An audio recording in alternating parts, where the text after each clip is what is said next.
My name is Kristen Mayorga. I am 19 years old and I am currently a sophomore at Cal State Fullerton. Today I'm here to discuss a three-part segment of my educational development, starting off with the two elementary schools that I did attend, as well as a high school that I attended before going to Cal State Fullerton. Through this three-part segment, I am going to be discussing several different topics, and these topics may include things that have positively or negatively affected me. But before we get to the three-part segment, I am going to briefly discuss my family background and how that has shaped me as a growing adolescent to now a young adult. I do consider myself a Latina.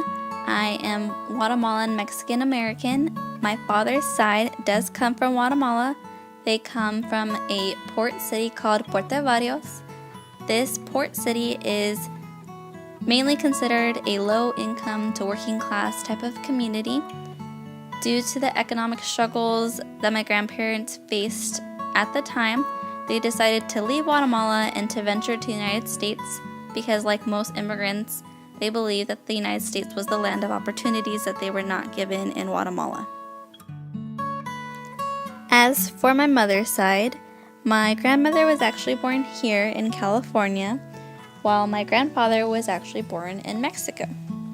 Much like my other grandparents' story, my grandfather and his siblings grew up in a very impoverished area in Mexico. So one day his mother decided that they were going to go to el otro lado and search for a better life in California because of the economic instability in Mexico at the time. Now, with my grandparents' background out of the way, this just establishes the introduction into my educational development and how that has shaped me as an adolescent.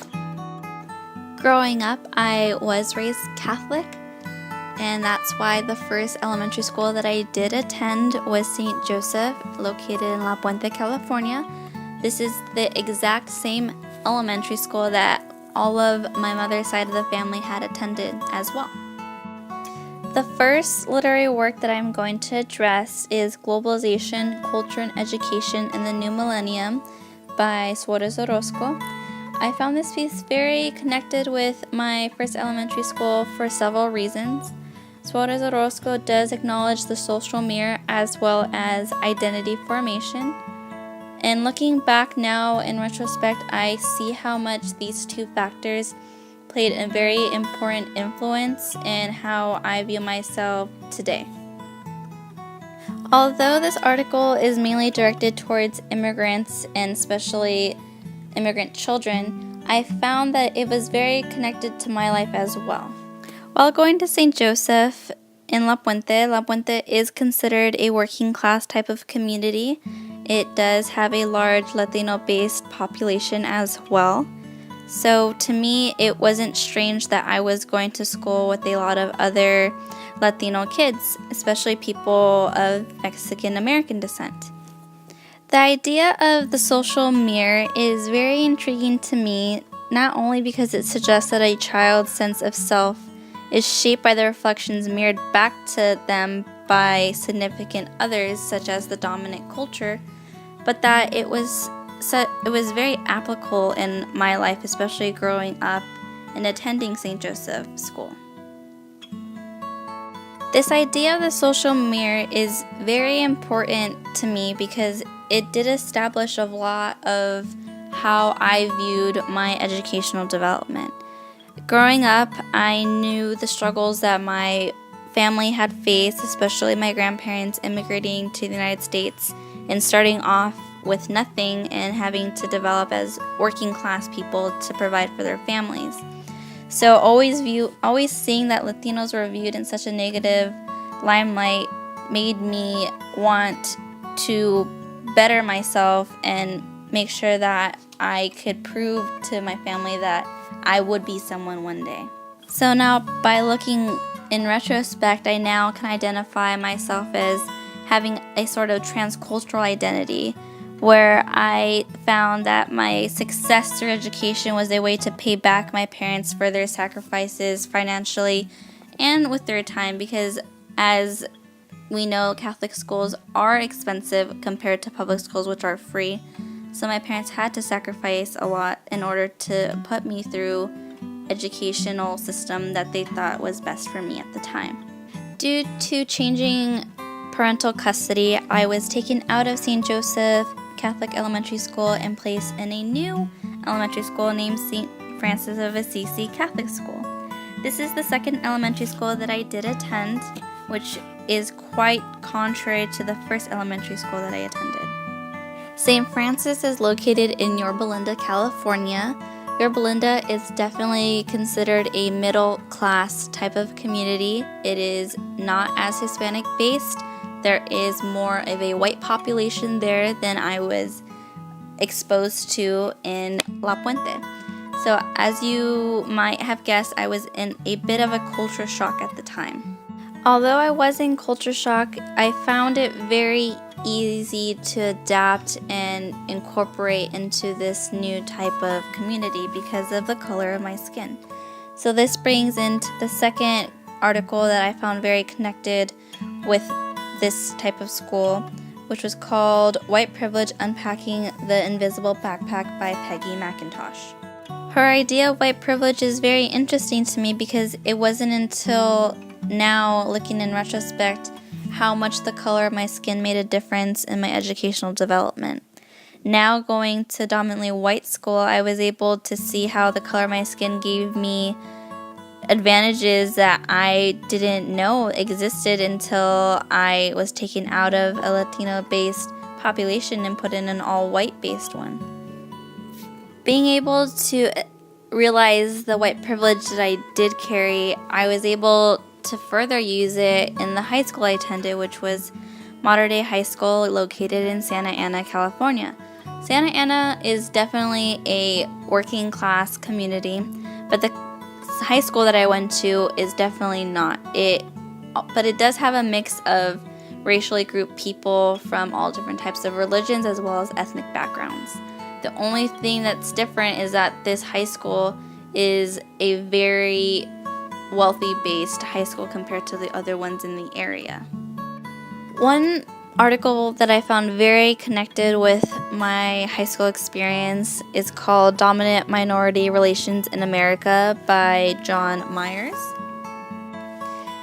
The two main ideas that I want to establish from this piece are the ideas of racism and ethnocentrism. According to Myers, racism is prejudice and discrimination based on race, and ethnocentrism is prejudice and discrimination based on culture. And I found this very apparent, especially in the cliques that would form throughout my high school years. Ethnocentrism in particular was the most notable in high school because for me, I found it most associated with sports. People that were part of a dominant culture based in each sports group were treated much differently than the minority groups within that particular sport. So if swimming consists primarily of whites, then they would try to prove to everyone else of how great they were and discredit the minority groups that were in the sports team as well. The final literary piece that I do want to address is Julio Camarota's book, Sueños Americanos.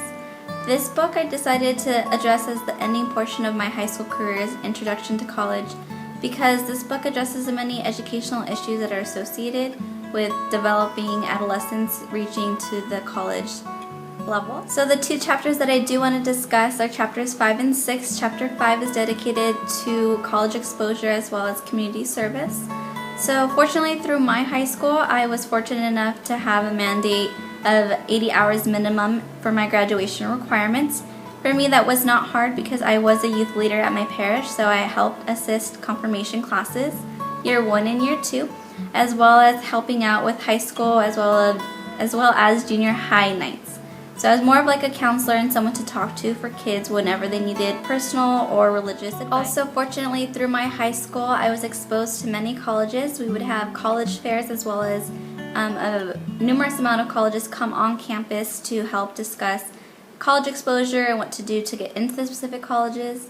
So for me, I couldn't really relate to this portion of the book because for me, I was fortunate enough to have the necessary resources along with counselors and teachers who would push and advocate me to strive for a higher education.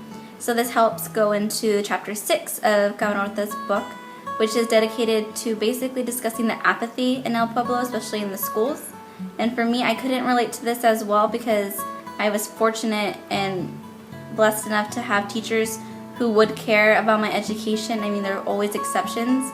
Obviously, not every person is perfect, but there were a handful of teachers at my school who made an effort to ask me what was wrong, if something wasn't right, as well as advocating for me to strive for a higher education because they saw the talent and drive that I had, so they decided that they would take extra time out of their day to make sure that I was on the right path for higher education. So during the fall of my senior year, I decided that I was going to apply to several different four-year universities through the support of my parents as well as my counselors and personal teachers who made sure that I was on the right path.